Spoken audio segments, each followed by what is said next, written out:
Hi, welcome to Overthinking Entrepreneur. I'm Megan, and I've had a successful online business for a few years now, and I think I overthought probably about 90% of my decisions along the way. Honestly, I just overthought whether I should say 90% or pretty much every decision in this intro. So if you find that relatable, you are definitely in the right place. In this podcast, I will help you get out of overthinking and into action so that your online business can finally start growing. So I'm in the process of launching my favorite kind of signature challenge I've ever created for the third time. And the first time I ran it, I did two separate halves of this challenge. And then the second time I ran it, I decided to combine them and just promote one long challenge. And this third time, I kind of sat down and said, which way do I want to do it? Now I've tried it each way. Which one do I think worked better? And ultimately, I decided to separate them again for this round. And I want to just take a little bit of time to share with you why and what I learned from that and how it can apply to your own business. And, you know, there's all this push and pull and back and forth, and it's really hard to find the balance of creating your offers. And even if you don't necessarily create your own offers, like I know I have a lot of network marketers in my audience, the way you present them is still within your control. Do you show one single product? Do you show a bundle of products? Do you show a whole big set of products? And so I want to just kind of talk to you about how this happened and my thinking along the way and what I ended up learning from it and why I ultimately decided to separate them again. So I hope that you'll find this helpful no matter what kind of business you have. So when I created this challenge for the first time, it was just over a year ago. It actually just popped up in my Facebook memories, the post from when I launched it the first time. And when I launched it the first time, it was a brand new idea. I didn't really know what I was doing. I think I kind of told you in a previous episode, it was one of my late night ideas. So I'm a night owl. I stay up late. I'm usually not getting in bed before midnight, and even midnight's pretty generous. Honestly, it's more like between 1 and 2 a.m. most nights when I finally get myself into bed. And usually by then, I'm really tired. And I think there's just something about that really tired state that removes all overthinking from my brain because there's just not energy to overthink. And sometimes I come up with these really great, like crystal clear flash ideas, like right before I go to bed. It's the weirdest thing. I don't know if this happens to anyone else or just me, or if you get this kind of weird clarity somewhere else. I feel like I used to have this happen more often in the shower, but lately it's been at night before bed. I don't know. I have no clue if it has something to do with the fact that I have a kid now. I don't know what changed, but either way, I woke up one morning and I've learned when I have one of these ideas to write it down, because if I don't write it down, I will never remember it in the morning. And so I got up one morning and I found a note, and all it said was, "Get your face in your feed." And I was like, that's a catchy name. That's cute. I like the spirit behind this. I wonder what I'm going to do with that. And I just sort of let it sit because I really liked it. And I knew that I wanted it to be for something good. I didn't want to just like use it to use it. I wanted to be really excited about what I used it for. Because I just had one of those gut feelings that like this was going to be was going to be something big. So I held off. And eventually I had the idea that I wanted to run a challenge all about getting your face in your feed. And I've done a lot of challenges in my business over the years, and I knew I wanted this one to be a little bit different. And so when I set out, my thinking was, okay, a lot of people just aren't sharing about themselves enough. They're not connecting. And part of what inspired it is that I do have my branding program, and we're wrapping up another round of it right now. And I tweaked it this time too, and I'm really pleased with how it turned out. But the one thing that I struggle with the branding program is the implementation aspect of it. It's a lot of learning. It's a lot of behind the scenes work. And many people, it always makes me laugh. People call every single thing that I do a challenge these days. Even like some of them are not challenges, but everyone just calls everything I do a challenge. I'm like, maybe I should just make everything a challenge at this point and lean into it because that's what everyone thinks. But this one is not a challenge. And so I was kind of thinking like, how can I get them to apply a lot of this really important stuff? And I was also just kind of thinking through, why do so many people struggle with sales? And a lot of it is that connection piece. They need to care about you. They need to feel like they have that connection to you first, that trust with you, and that they just like you first, right? There's a lot of people online that I don't really like, and so I'm probably not going to buy from them because I don't like them. So all of this comes first before you can be ready to make the sales. And I've had this happen in the past where when I did challenges that were based on generating sales, mixed results, right? And of course, there's so many factors that go into this. It depends on your audience and how long you've been in business and how you post and what you sell and like so many different things. But I had noticed that a lot of times the people who weren't really opening up and sharing about themselves, especially the people that will like just show up when I do a challenge and they don't really do as much consistently on their own, were not seeing as good of results from the challenges because they didn't have that connection with people yet.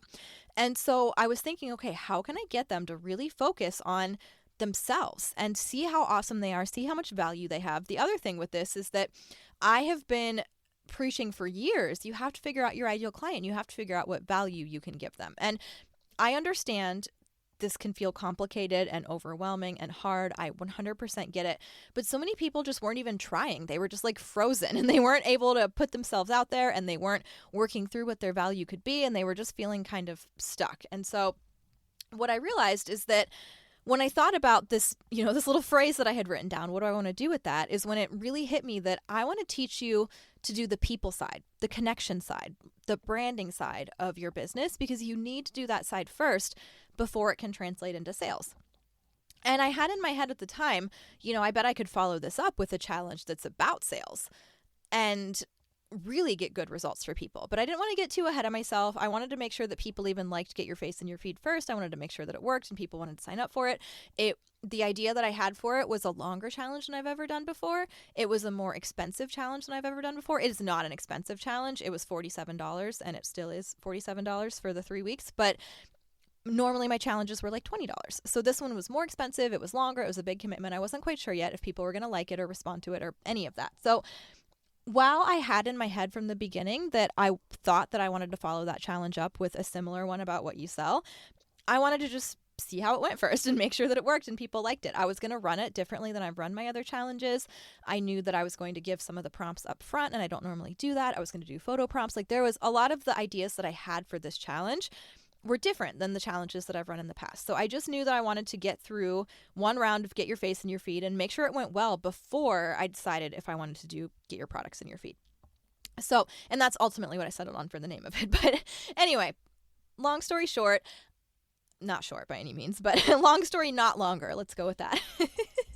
That's what I feel like I should start saying more often.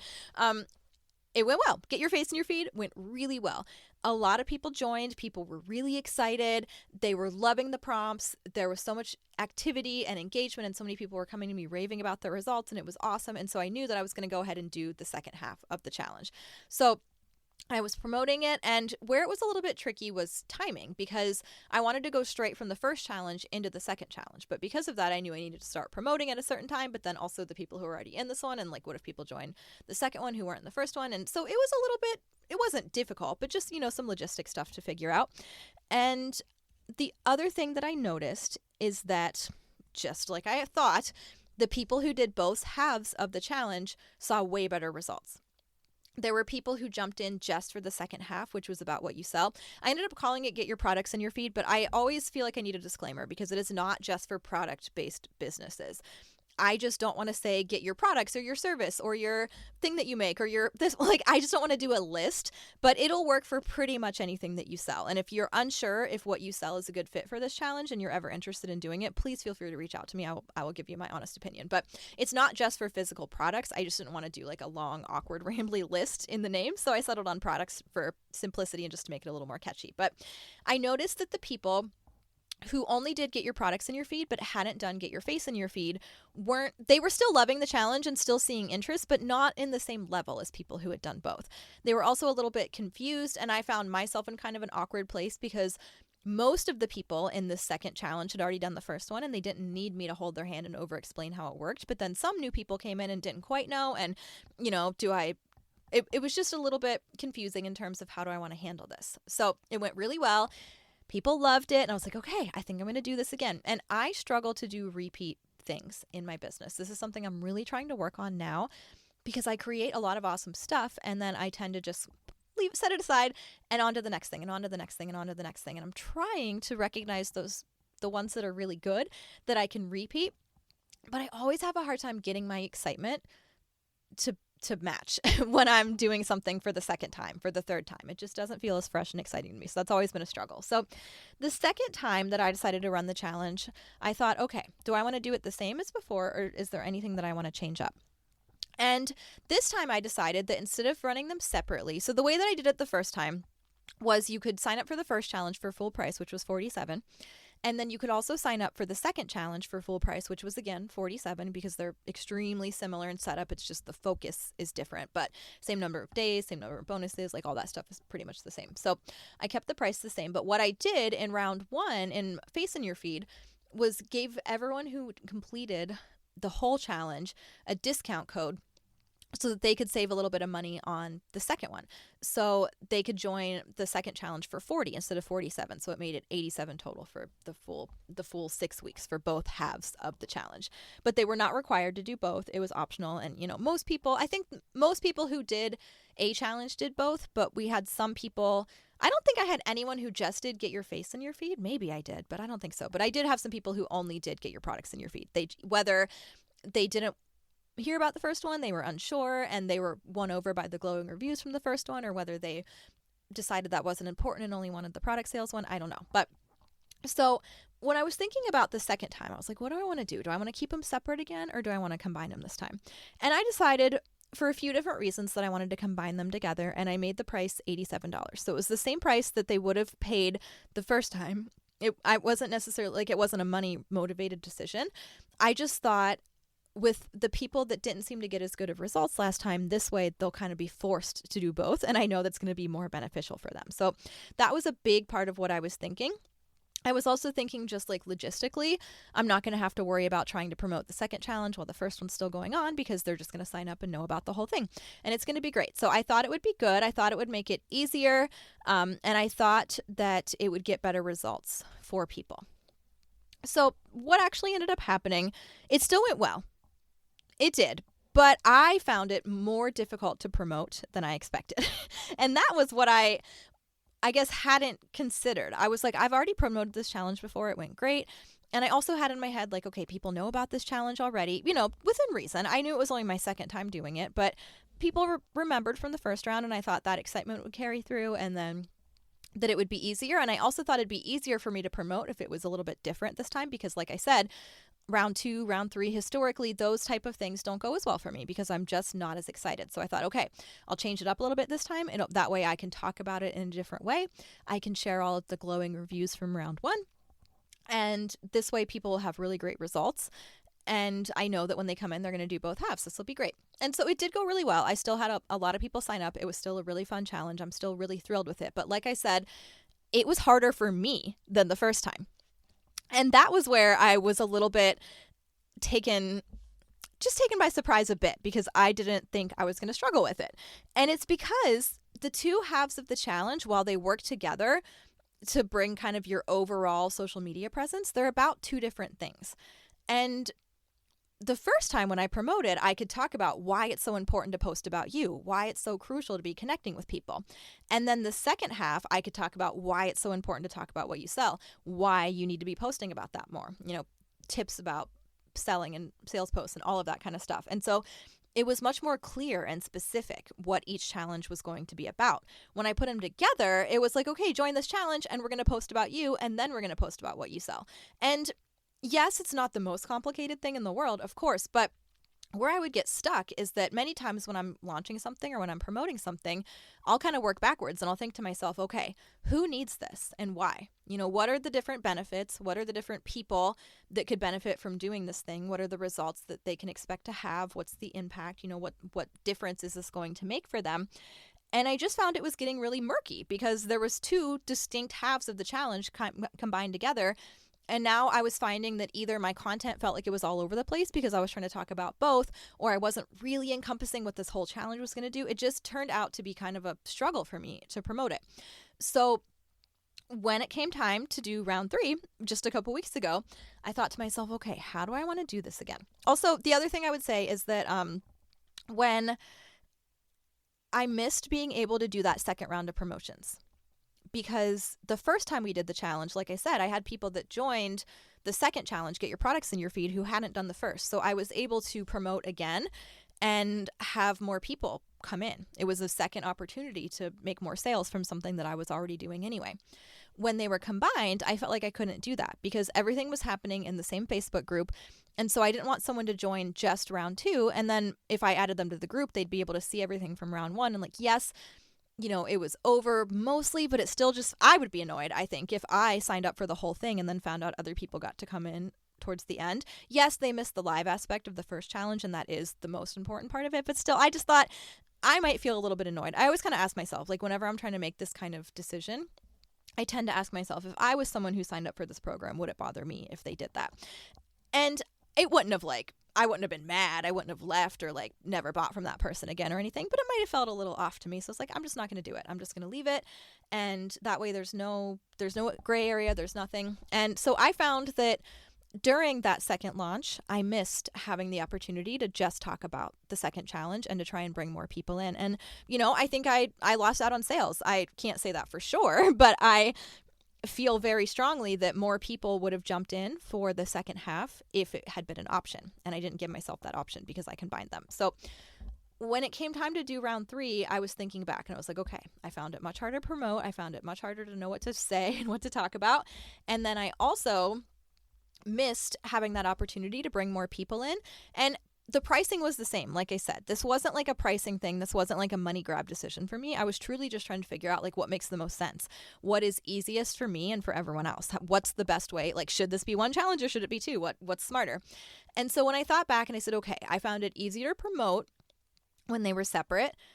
And I think more people joined when they were separate. And I think that there are really the only negatives were that some people did not get as good of results, which, there's not much I can do about that. I can tell them up front, I really, really, really think you should do both challenges, but it's not necessarily up to me at the end of the day. But then the only other really downfall was that it was a little bit unclear and confusing. And I was like, okay, well, I can fix that. Last time that was just because I wasn't quite sure how to handle it. Now I know that I can make sure that I make everything very clear in the second half, just in case there's people who joined the second half that weren't in the first half. So I kind of sat down and thought about, okay, what were the benefits either way? What were the downsides either way? And it became clear to me that separating the challenges just felt easier to me. And when I couldn't list off any specific reasons why the other way was better, why not go with the one that feels easier, right? Like, why not, especially the one that I think could ultimately result in more sales as well, and just feel more fun to me and less confusing.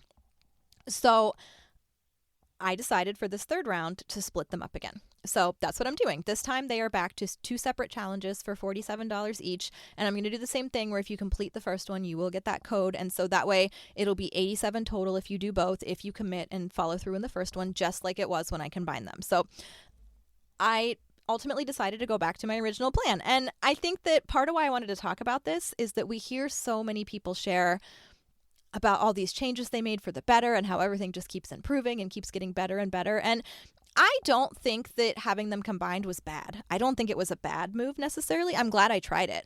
But I did think that it was a little bit unique that I wanted to share with you, that I made a change and then I undid that change and just kind of talk about why, because I don't think we hear people talk about that as much. And I don't want you to feel stuck. Like if you, and I didn't make like a huge, I mean, obviously I told people because it was different than the first time and I wanted them to understand that, but it wasn't like this huge, oh, I've made it so much better by combining them this time, but I did talk about it. And so deciding to separate them again was something that I felt like should probably be discussed. And it's not something that I'm trying to hide or something that I'm ashamed of. It was just an experiment. I'm just trying out. And you guys know I overthink, right? That's the whole point of this podcast. And so sometimes we think and we overthink and we overthink, and sometimes we have to just try it and see what happens. And that's the only way to really get clarity on the better answer. So here's one where I've tried it out for you and I can share what happened. And then you can hopefully apply kind of what I learned and what I took away from it to your own business. So here's some of the lessons that I think ultimately you should take away from this story of mine. Having too many benefits of something you're trying to sell can actually do more harm than good. So I know that if you've learned about marketing, then you know that what you want to do is sell the result to someone, right? Talk about what this can do for them. You don't want to talk about what the thing is. You don't want to say, I mean, I think they do need to know the details. Most people do at least, but that's usually not what makes them sign up, right? So I'm not out here saying it's 3 weeks and you're going to get one prompt and you're going to get this and you're going to get that. I'm going to be out here talking about how when you put your face in your feed more, you build that trust and that builds that engagement. You don't have to worry as much about the algorithm. And people are much more open to what you sell. And right, I'm listing off all the benefits of what it can be. And so benefits, results, kind of, whatever term you want to use there, you should really be focusing on those in your marketing. It's not about buy this thing. It's not about the price. It's not about the ingredients. A lot of times, for some people, it is about ingredients, but what it really is what it can do for them, right? Most people aren't out, like the shampoo commercials are not out listing off the science behind their products. They might, in like 10 seconds, hint at some fancy sounding science thing so that you're like, ooh, that sounds fancy. I might need that. But that's not the main point, right? They're showing you the gorgeous hair because the gorgeous hair is ultimately what their customer wants. Same with your business. So you want to focus on the hair, not the shampoo. But what I thought was interesting is that I ended up with too many results. And I think that's why I really struggled to promote that challenge, was that I didn't feel clear on what result I was going to get them. I mean, overall, they were going to get more comfortable posting and share about themselves and their business and try to generate more sales, but it still felt murky. When I did it the first time, I was able to really hone in on why it's so important to post about you, and then really hone in on why it's so important to post about your business. And it was very easy to come up with content for that because it was so specific. When it was both, and I had to be like, well, it'll do this, and it'll do this, and it'll do this, and it'll do that, and that.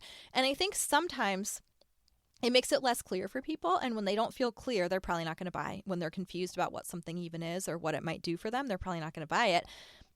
But also, I think that's when you start to veer into the like too good to be true category where, oh, really? It's going to solve all of my problems. This one thing is going to do all of that. Yeah, I don't know about that.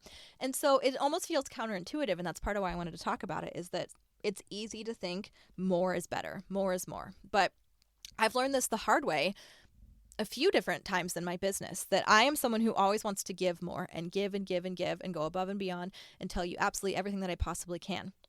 But what I have found is that sometimes it's much better to focus on kind of like the bare minimum, or maybe not the bare minimum, a little bit above and beyond the bare minimum, but giving someone 15 hours of content to try and sort through. Yeah, there's so much in there. Yeah, you gave them a lot. Yeah, there's a ton of benefits. There's a ton of results they could get from it, but they're probably going to get really overwhelmed and not do any of it because it's too much. It's too overwhelming. It's too broad. It's too many things, and they can't focus on any of it. So giving them one focused hour about one specific result where they can learn and understand and implement, and then the next week you give them another hour, and so it's like sometimes the bite size, it can be good. And it just makes it more clear for people, for you and for them. If you can't clearly articulate who should buy this thing and why and what it's going to do for them, neither can they, right? They don't know why they should buy it or what it can do for them, and they're probably not going to buy it. So making sure that you can be really clear about what the benefit of this product is. And sometimes we try and give people too much. We try and put too many things together. And so just make sure that, especially if you're creating your own offers or you're creating your own something that people can get from you, or even if you're creating a workshop or a challenge or some sort of event or even a free thing, right? A lead magnet. A lead magnet about one really specific topic is going to be better than a lead magnet about 27 different topics. And people are like, yeah, sure, it's in there. So just remember that more is not always better. And I have really had to learn this the hard way in my business a few different times, because it feels like you're doing the right thing. It feels like, well, why wouldn't I want to give them more, right? But then sometimes you get confused and don't know how to talk about it clearly, and they get confused, and sometimes it's better when it's very simple and specific. Next lesson that I learned. It's similar, but I think, hear me out, it's a little bit different, okay? Too many different people or problems that could benefit from the thing you're talking about can also be confusing. And I know these go hand in hand, but I think they're kind of two different sides of the same coin. And I think they're both worth talking about. So yes, when you're saying this product or this challenge, this service, whatever, does it all. It'll fix this, it'll fix this, it'll do that, this, all these things will get better because of this one thing. People are like, yeah, okay. They kind of stop believing it, but also it just gets confusing. But then it's the same thing. And let me give you an example with my challenge. So some people really struggle to post about themselves and to make authentic connections on social media. Some people really struggle to post about what they sell and put it out there, and they either don't want to be spammy, so they're really scared to even talk about it, or they talk about it, but they're not doing it in the right way. They don't mean to be spammy, but they are. So that right there is 3 different types of people. And then there's more within that, right? Why do some people struggle to post about themselves? Well, some people think that they're boring and they don't know what to say. Some people really lack confidence and they don't want to put themselves out there and they're afraid of being judged. Some people, right? See where I'm going with this. It breaks down deeper and deeper and deeper and deeper. And the more different people that you're trying to market to for the same offer also gets really confusing and makes them start to kind of not quite sure what's going on and question if it's really the right thing for them. So I was out here trying to say, hey, do you struggle about posting about you, or do you struggle about posting about your products, or are you okay at it but you could really use a really good push like we do here in this challenge? Like I was trying to speak to all these different types of people, and partially it's because this challenge does so many things. Even with them separated, it's still a little bit of a struggle because there's so much that goes into this challenge and so much it can do for you. But when I was trying to speak to all these different types of people, like, hey, do you struggle with this, or do you struggle with this, or maybe you struggle with this but not for this reason but for this one, or maybe you don't really struggle with it but you still want to do a fun challenge, or what about this? And it's like, it probably felt to them like I wasn't even sure who should be doing this challenge. And if I'm not sure, then they're definitely not sure, right? Like if someone feels confused while they're trying to tell you that you should buy their thing, you're not going to buy it, right? They seem confused. They don't even seem to know if it's for you or not. So I think that was another struggle that I had when I tried to put them together, was that each half of the challenge already has a few different types of people that can benefit and a few different results they can get from it. And then when I put them together, it just like quadrupled, and it became less clear and more difficult for me to know how to promote it, and more difficult for me to really be speaking to my ideal client in the marketing, because there were a lot of different ideal clients for this challenge. Okay, and then the last thing that I learned, which I already kind of touched on a little bit, is that smaller, less intimidating offers can be a good thing. I think there's a lot of people out there telling you, scale up and go bigger and charge your worth and do all these things and give people the big results and go for the big package. And I am not opposed to that by any means. I think that it can be a really great thing. But I think that if you're going to do that, it needs to be really specific, right? You don't want to sell someone a big package of hair care products that says, okay, well, this is going to help you moisturize, and then this is going to help you protect, and then this is going to do that, and this is going to do that. They're going to get home with their bag of hair products and they're not going to remember how to use any of them or what they do or what order to, like it's going to be, it often will just overwhelm them. But if instead you say this system is for frizz, if frizz is the big problem you have, or you'll see this with skincare too, right? If this is the skincare system for acne. So it's multiple different products within the system, but they're all specifically for acne.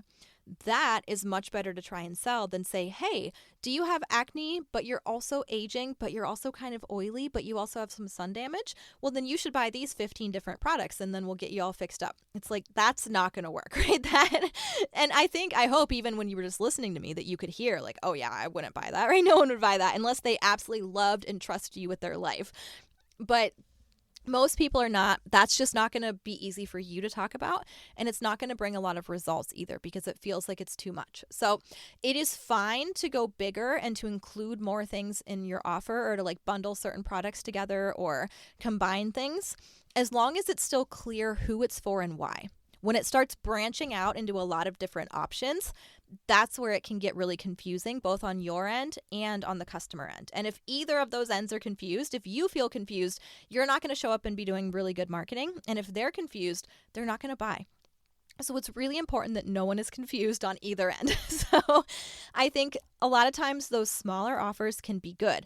I think that it sometimes is an easier yes for people, especially if we're talking about new customers. I think when someone has bought something from you once and been happy with it, it's easier for them to go on and buy the bigger thing next time or buy again. But especially if we're talking about new customers, sometimes that smaller, less intimidating price tag and less intimidating thing they're signing up for, right? I think for some people, hearing 6-week challenge is really scary, whereas a 3-week challenge, and then in a few weeks I'll talk about the next 3-week challenge, even though it's the same, it doesn't sound as overwhelming and intimidating to people. So it's an easier yes for a lot of them. If they think, oh my gosh, I have to keep up for 6 weeks, that sounds scary. But 3 weeks at a time feels more doable, even though it's technically the same in the end. So you really want to think about that. Could this be intimidating people? Could this be confusing them at all? Am I trying to make things fit that don't really fit? Like they fit, but they don't really fit. Like the two halves of these challenge, they fit, they go together, they amplify each other, but they're not technically about the same thing. And that's where it got tricky. So you always want to make sure that the result is very clear and cohesive when you're combining things together. And then I also think that it's just good to give people more opportunities to pay you, right? Like when I do the challenges separate, I do a big promo period for challenge number 1, and then I do a big promo period for challenge number 2. When I combine them, I just did one promo period for both challenges, and then that was it. And like I said, I think I probably missed out on some sales. I don't know for sure because I didn't really ask, because I didn't have a way to accommodate anyone who would have wanted to join the second half if they could have. But based on how the first one went, I probably missed out on some sales from people who would have joined the second one. But I think it also just helps you stay more consistent in your marketing and be more present with people and promoting more consistently. But also it gives people more chances to pay you, right? Like, especially if there's not necessarily a pricing difference, then people could buy this product and then in 2 weeks they could buy the other product, instead of you presenting them with a confusing, overwhelming, big, expensive thing that intimidated them and they didn't really understand, and so they didn't buy it. So I hope that makes sense. It's just, I think it really depends on what you sell, of course. Always, right? None of these things are the same across the board. And there are probably some other things in my business that I sell where the opposite is true. It would be more beneficial to combine them than keeping them separate.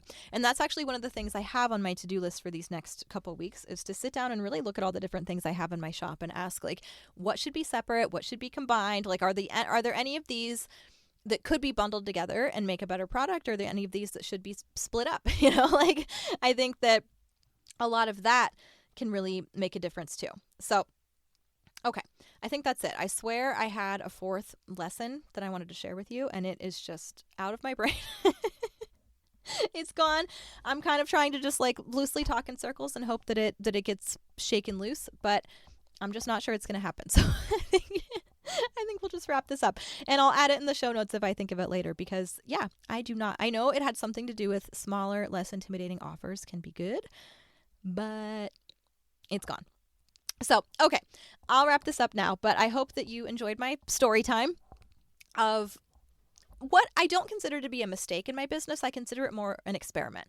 I tried something out. I didn't think it was an improvement, so I'm going back to the way that I did it the first time. But I'm not hanging my head in shame. I'm not considering myself a failure. Nothing like that at all, right? I just tried it one way, and then I tried it a different way and said, you know what? I think the first way worked better. And I thought that many of you might benefit from hearing kind of my thought process behind it and how I made this decision for my own business. And then you can turn around and see, where does this apply to your business? Are there ways where you're trying to speak to way too many results at the same time, and that's why people are confused? Are you trying to say that this one thing is for 16 different people and 16 different problems, and that's why no one really feels confident that it's for them and they're kind of confused in that way? Or are you really trying to put too much in there and possibly missing out on sales of people who don't want to go all in on this big, intimidating thing, but would buy smaller pieces along the way? So just some questions to ask yourself. And like I said, just because this was the right decision for this particular challenge does not mean that it's necessarily the right decision for you, or even that it'll be the right decision for me when it comes to something else in my business. But I thought this was just a cool story to share, and something that hopefully can help you understand where you might be going wrong in your own business if you're having any of these other kind of similar issues. So, okay, that's it. If you happen to be listening to this at the time that it's released, Get Your Face in Your Feed starts next week, and then Get Your Products in Your Feed starts in like 3.5, I don't know, whatever. It's 3 weeks, and then we go into Get Your Products in Your Feed. So I would love to invite you to come into the challenges. If you are listening to this not in real time, I will probably be doing them again. I do them roughly twice a year, so stick around. Make sure you hop on my email list if you don't want to miss out. But if you're listening to this at the time that I am recording, then I would love to have you jump into the challenge. But either way, I hope that you can take some lessons from this and find ways to apply them to your own business.